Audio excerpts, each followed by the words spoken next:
That's why. So today we are in Marina, and I'm with beautiful people here. And we call it, I think, a hacker house. Yeah. We found ourselves here and temporary hacker house, right? Yeah. Stolen hacker house. Yeah. So basically, what's the date? We are 16 June. 17. 17 June. I think so. 17 June today. Yeah. Wow. So it's been like 17 days. 17, right? I came here in this town of San Francisco, and every day is a new adventure. And yeah, I think 2 days ago we didn't know each other. I mean, Lila, I know you, but we didn't spend time together. So this friendship is like 48-hour friendship, but it looks like, wow, a lot of things are happening. And I'm really happy to be here. So I'm going to introduce everyone. Please, Reza, if you can introduce yourself. You already have a mic, I think. Hi guys. Yes, I have a mic. Hi guys, I'm Reza. I'm from India. I'm a venture capitalist, and I'm here to actually do a course on AI and upgrade my knowledge about AI, what's happening in San Francisco, and yeah, I'm loving it. Perfect. Let me give you the mic. Hey, I'm Lila. So I'm a early founder, startup founder, currently working in the agentic space, basically. Hi, I'm Shana. I'm basically just a developer, and I studied in Germany, and now I'm about to graduate from my master. And yeah, I've been working for Siemens in the AI field for like 4 years now. And yeah, mostly working on LLM segmentation models, every like multi-model stuff. So yeah. Wow, that sounds amazing, guys. So Anis and I'm more in business, and I have expertise in EV cars, and right now creating content here in SF. But what makes me really happy about this session is like every one of you have his own expertise, but we came here to San Francisco to look for something. It's like we have a mission here, or something bring us here. And I don't know if you feel the same thing, but I'm feeling this city like different, built differently from the other city. I hear it, so like in a way, when you hear something, like you feel it, but you can live it too. I mean, things here are going so fast. People are building a lot of big things. Yeah. And yeah, so I don't know what you think about all of this. You, for example, Reza, how long time you arrived here? Why you arrived here? What's your plan? How you see things? And if you can share a little bit of it, and every one of you, it's gonna be good. Right. So, a lot of questions. So, I think I arrived here exactly a week back. Wow.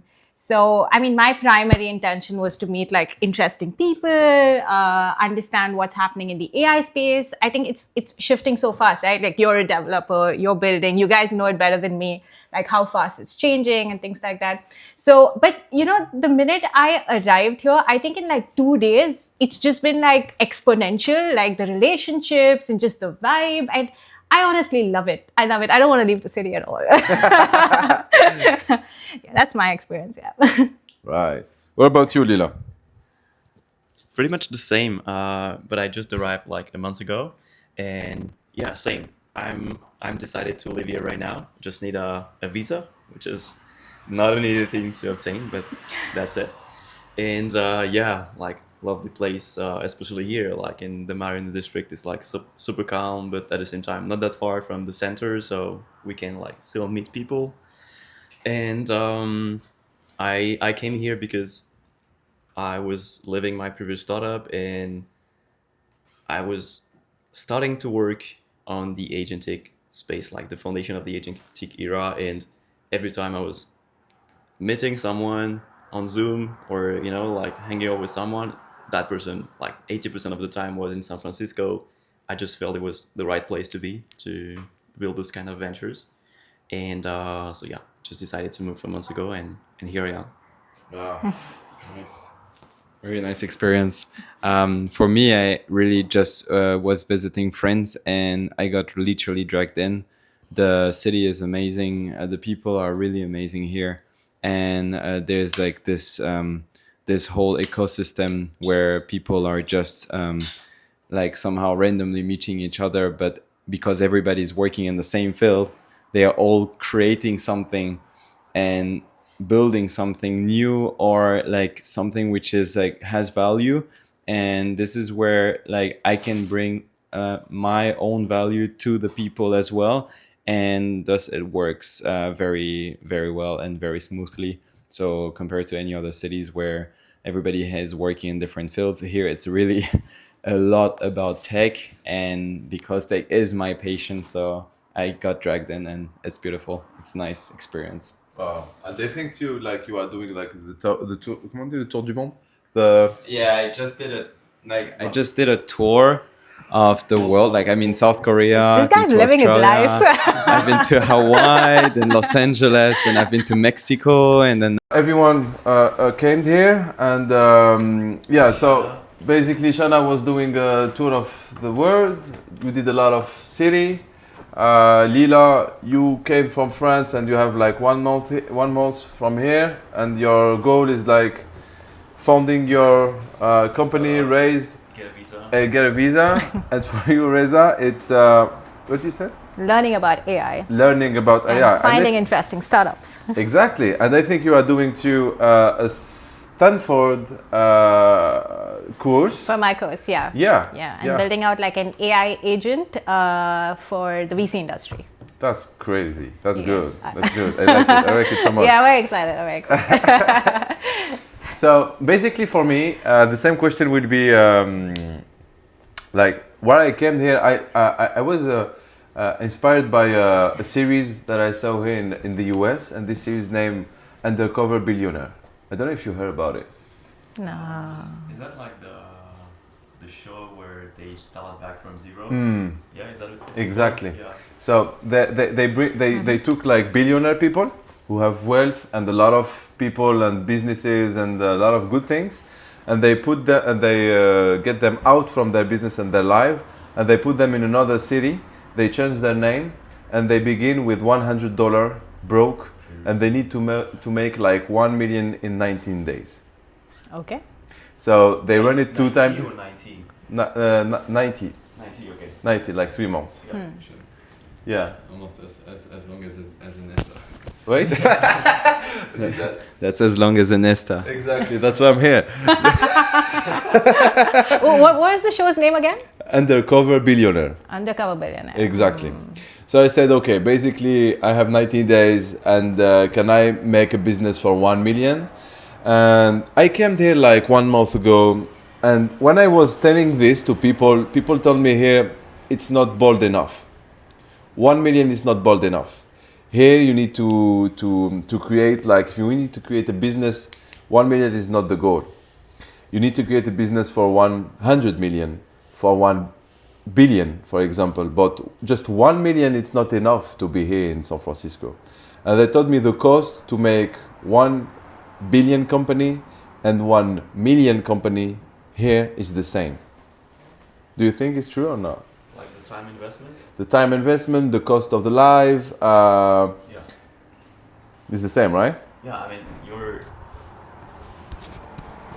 if you're just comparing the expenses of $1 billion business and $1 million business, this is very likely that the $1 billion business will spend more. But as a founder that is starting like here from zero, if your goal is to make $1 billion business, you're gonna invest almost the same time in the end. Here in SF, you're gonna spend the same money to live here, but you're gonna do different things, and so reach higher goals in the end in the same time. So in that sense, yes, that makes sense. I think it's more about finding the right people than how much money you're gonna spend on it, because like the hard thing is really to have competent and motivated people, and I guess there's a lot of people like this in San Francisco. That's why it's a nice ecosystem and like a nice environment to build things. But at the same time, it's just not about money. It's more about like I mean, yes, then like it's more, first you need to find the right people and the right idea. And maybe sometimes the idea is not great, but the execution is absolutely great. So then you can overcompensate. But in the second place, then you also need, to pay those people and to pay the location and stuff like this. But this is like, I see this on a second plan and like on the background instead of like the foreground. So the foreground people, then background like money, infrastructure, places, like everything. Yeah. I agree with you. There is like two things that I thought about. The first one is like, okay, if you think about making 1 million, I mean, you can create an agency, you can do a barbecue restaurant who's gonna make 1 million, you see, and you're gonna find these people, these talented people that can cook really well, or they can take really good picture or something like that. It can be anything. But if you think from the beginning that I want to make like 100 million company or services, you think different. Because you cannot scale a business that can make 1 million to 100 million. This is what I saw. And I said, okay, so the cost is the same. The vision is different, right? And there is something else you said about, I agree with you about the team. But what I'm seeing here is like people, even if they are employees, they think like CEOs. Like for them, they came here not just for the money or security, they came for the million.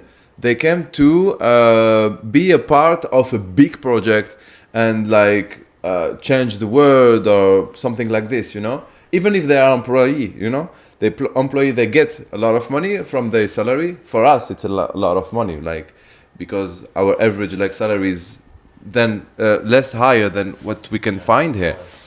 But they have like equity too in this company. So if they are working on a company that will have big success, they will be more motivated to get to this point, you see. Yeah, but sure. So you think we agree about the team, the vision is the same thing. You like a VC, what do you think about this idea of going for 1 million, or will you invest in someone who is reaching 1 million and he will get his 1 million, or someone who is trying to get 100 million but he didn't make any money yet?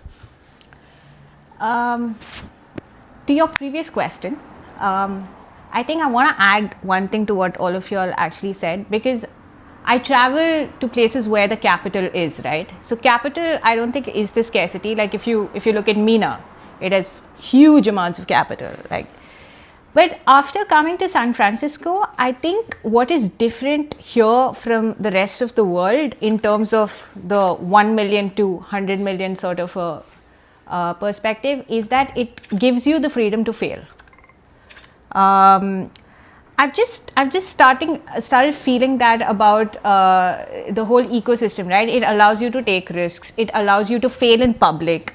Everyone's putting everything out there. It gives you that ecosystem. The amount of demo days that I've seen here, the amount of people that's pitching here. So I think that's what's different, and that's what makes that 100 million possible here.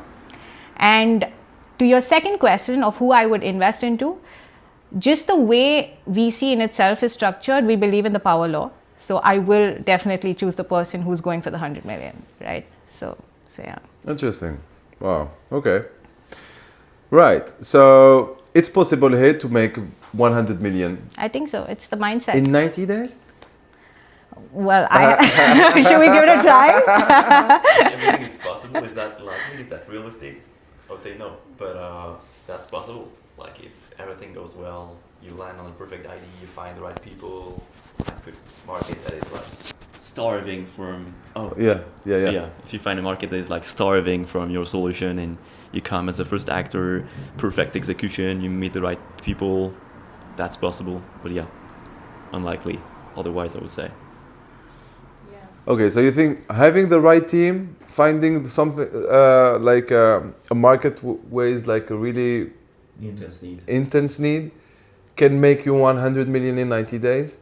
Yeah, I mean, if you look at like the Cursor, the Lovable, those companies, they have grown very fast, and this is just explained by, of course, the execution is great, the product is working, they deliver the promise, but they just brought a solution to a very big pain that was lasting for years. I've seen people that were not engineers at all going into Lovable and developing internal products from themselves, getting ahead of the engineering team, and instead of saying they're engineers and product team, hey, I would want the product to evolve that way, they were actually building a prototype on Lovable just to like feel how it will look like. They show it to customers, and then only they push it to products, is like it empowers those people that don't have the technical knowledge to go way further on the technical journey, and yeah, that's just magical for these people. I'm technical, so the pain for me was lower, but I've seen so many people around me just so excited about that. Interesting. Do you use? I think you use this. This. I'm learning to use. Like, I'm very excited about it. And now that you say that there are people who've been non-technical who've gone ahead than the engineering team, it's actually getting me very motivated because I'm kind of like trying to build this product and all of that. But yeah, I think this is revolutionary, right? Like allowing non-technical people to even dream of building like a tech startup. Yeah. It's immense potential then. So Yeah, definitely. yeah. Perfect. You wanna add something? Yeah. I think on my perspective, well, because since I'm a kid, I always wanted to work on like revolutionary technologies and stuff like this.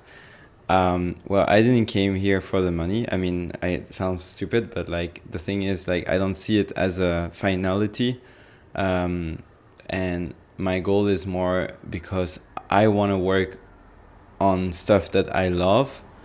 Then I'm gonna do everything so that, you know, to get to something which is really helping, like a relief point, you know. Yeah. And thus at some point the money comes, but you're not like you can set the objective, but the way that I felt when I came here, and it's not even because I mean I could do this from anywhere, but like the way that I see it is that here you have like great people to work with who are also passionate, and not really because here I feel like, I mean, of course those great people brings their value, then you combine your values with the value of other people, and then you make a great stuff because you already know what is missing, because you work already with the latest technologies, and you know maybe like something is missing in this environment, and then you get to the point where you actually make money, and maybe you make as much money as you wanted to.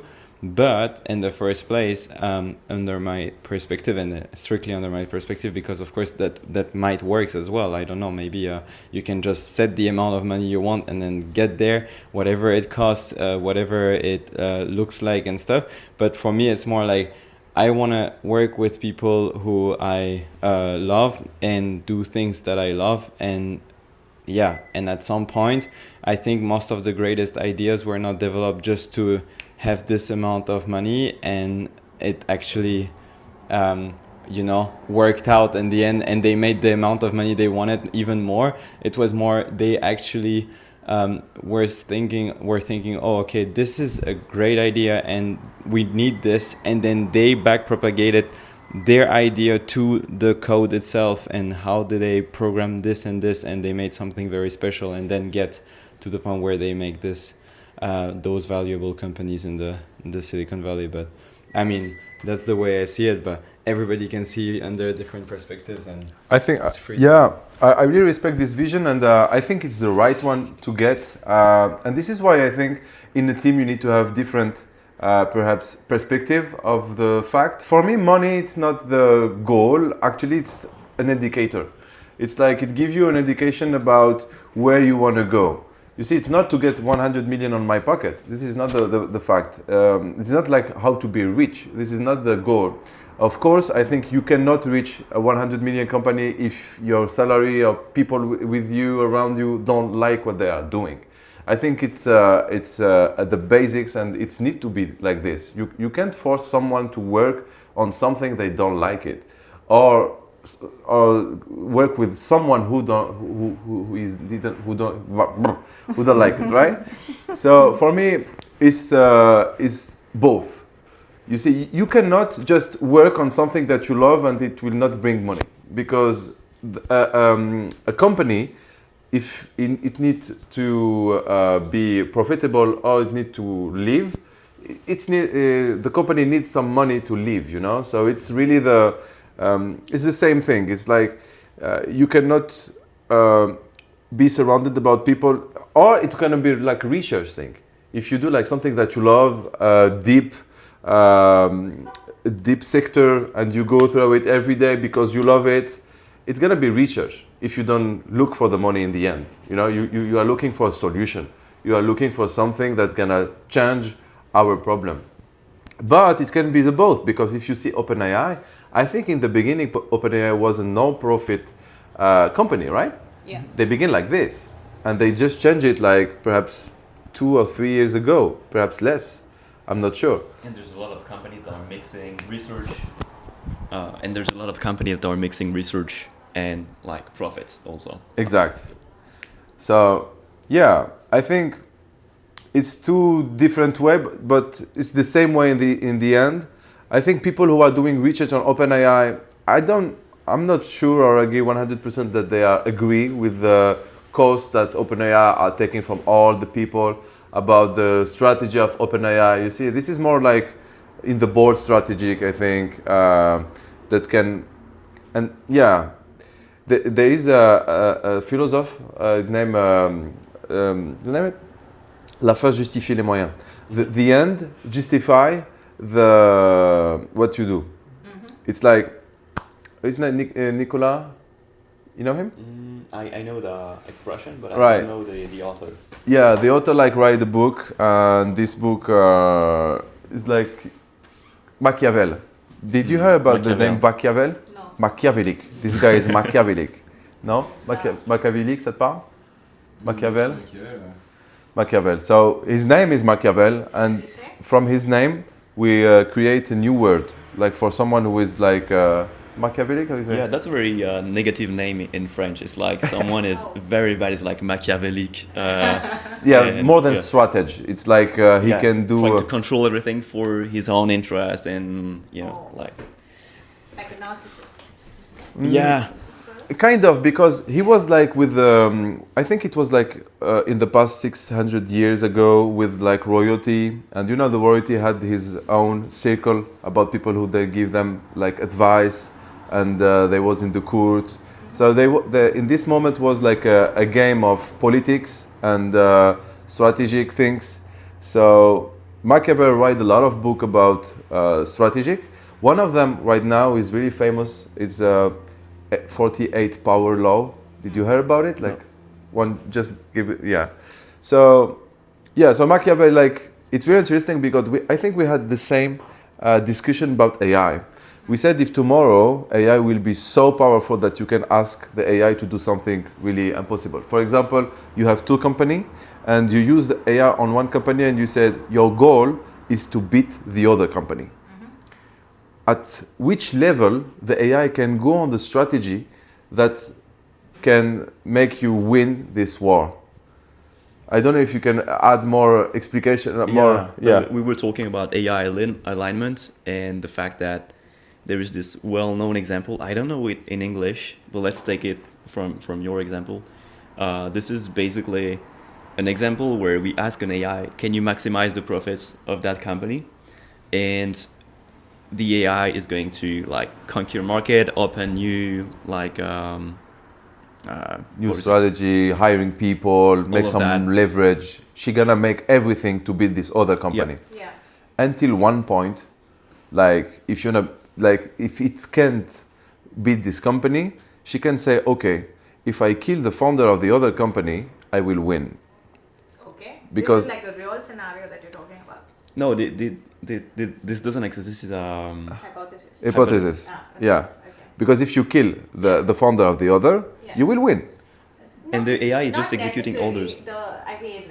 A company is, once it's grown, it's also separate from the founder. Yeah. Like a new CEO can come in and like But it could be like put Yeah. fire. put fire. It will of course harm the other company. And Okay. so Yeah, but yeah, but it the, will. the It will. AI in the end is just like strictly following the initial prompt, which was maximize the profits for the first company. And so the AI is like not going against the initial prompt. It's still aligned with the initial prompt, you could say, but not aligned with the ethics With the of ethics, humanity and all of that. I think that's where also I think that's where also like now there's a lot of talk on AI for ethics and ethically building it out and things like that. Like so a big part of the course that I'm doing is AI for impact. Like learning what are the guardrails that needs to be input while people are building AI products, and why it's important as a VC is because I need to see that. Like, I need to understand whether the founders are thinking about it. So yeah, I think people do recognize it's a very good point. Yeah. But in the same idea, when I spoke about Machiavelli, so Machiavelli were right about psychological human things. Like, you can control someone with, he give you like some tips, some strategic psychological things to win front another one. You see? So for us, like in France, when you say Machiavellic, it's a bad thing because you are more turning things on your proper interest. But it's a book like normal books, A lot of psychological people read it and they found it really interesting.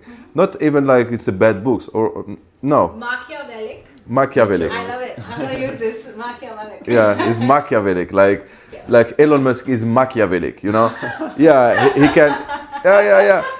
Like he can on tweet like make burn someone like he's really bad until he buy his company. This is Machiavellic thing. Machiavellic. You see? I like it. Yeah. So what is the expression you all say it with? Like, you all say it with like aggression, like Machiavelli. no, it's like he's such Machiavellic man. Look at what he's doing. Yeah. Exactly. I like it.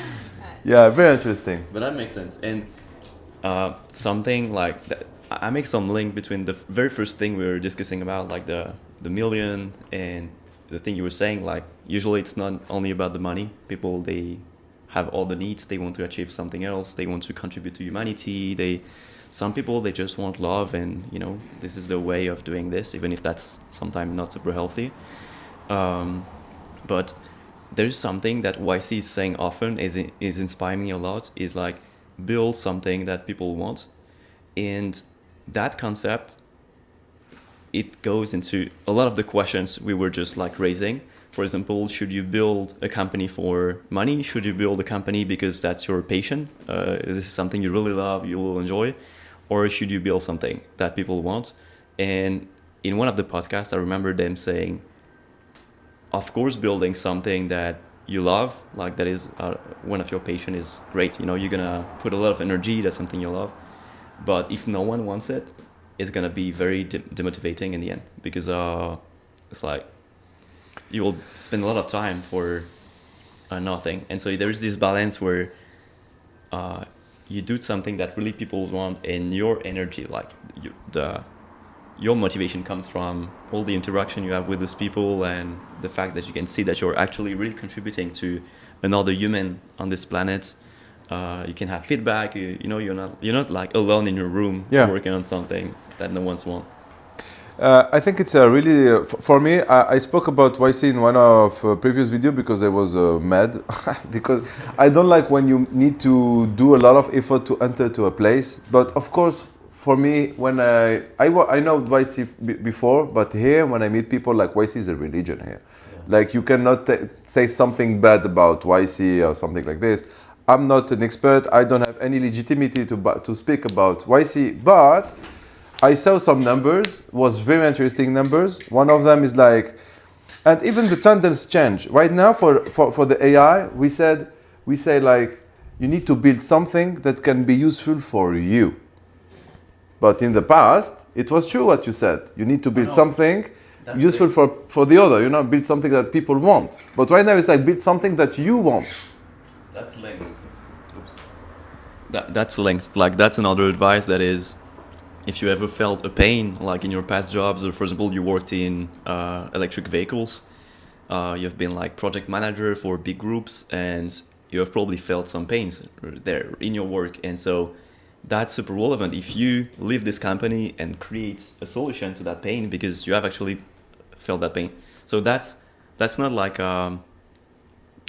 incompatible, like opposite ideas. You can still build something that you felt. For example, I built something that people want, and I built something that I felt the pain of also. So like two things at the same time. Right. Okay. In this way, I can understand better. All right, guys. It was really interesting. What do you think? We keep going or we make another one? That was good, right? Yeah, it was very good. I think it was a good discussion. Yeah. Guys, I like it. Thank you so much. Yeah.